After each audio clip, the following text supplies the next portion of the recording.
Hi అండి. Evening స్నాక్‌కి ఈజీగా చేసుకోగలిగే పొటాటో బైట్స్. ఈ రెసిపీ చేసేటప్పుడు పిల్లల్ని ఇంక్లూడ్ చేయండి. చాలా ఇష్టంగా చేస్తారు ఈ రెసిపీనైతే. వాళ్ళే ఎక్కువ చేస్తారు. 2 మీడియం పొటాటోస్ తీసుకొని ఇలా గ్రేట్ చేసుకోవాలి. 2-3 టైమ్స్ వాష్ చేసుకొని ఇలా వాటర్ స్ట్రెయిన్ చేసుకొని ఒక బౌల్‌లో వేసుకొని ఒక ఆనియన్ సన్నగా కట్ చేసుకోవాలి. సన్నగా తరిగిన కొత్తిమీర కొంచెం ఎక్కువ ఉండాలి. ఉప్పు, కారం, వాము, జీలకర్ర కూడా వేసుకోవచ్చు కావాలంటే. ఫస్ట్ ఇవన్నీ కలుపుతుంటేనే కొంచెం వాటర్ వస్తాయి. ఆ వాటర్‌కి తగినంతగా వరిపిండి వేసుకోవాలి.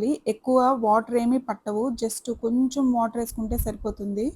చూసారు కదా, కొంచెం వాటర్ ముద్దగా అవటం వరకే వేసాను. పిండి కొంచెం తక్కువ వేసినా పర్లేదు, కానీ ఎక్కువ వేసి వాటర్ అయితే ఎక్కువ యాడ్ చేయకూడదు దీనికి. ఇలా పిండి అంతా కలిపేసుకొని మనకి నచ్చిన షేప్ ఇచ్చేసుకోవచ్చు. మా పిల్లలు ఇంకా వాళ్ళ క్రియేటివిటీ అంతా వాడారు. హార్ట్, డైమండ్, సర్కిల్, సిలిండర్, వాళ్ళ నేమ్స్ లో ఫస్ట్ లెటర్ ఇన్ని చేశారు. ఇలా మనకు నచ్చిన షేప్ లో చేసుకొని చాలా కొంచెం ఆయిల్ వేసుకొని అన్ని పాన్ లో పెట్టుకొని 2 సైడ్స్ కుక్ చేసుకొని సర్వ్ చేసుకోవడమే. అవుటర్ లేయర్ క్రిస్పీగా ఉంటుంది, లోపల సాఫ్ట్ గా ఉంటుంది. ఈ పొటాటో బైట్స్ నచ్చితే గనక ట్రై చేసి ఎలా వచ్చిందో కమెంట్ చేయండి. బై.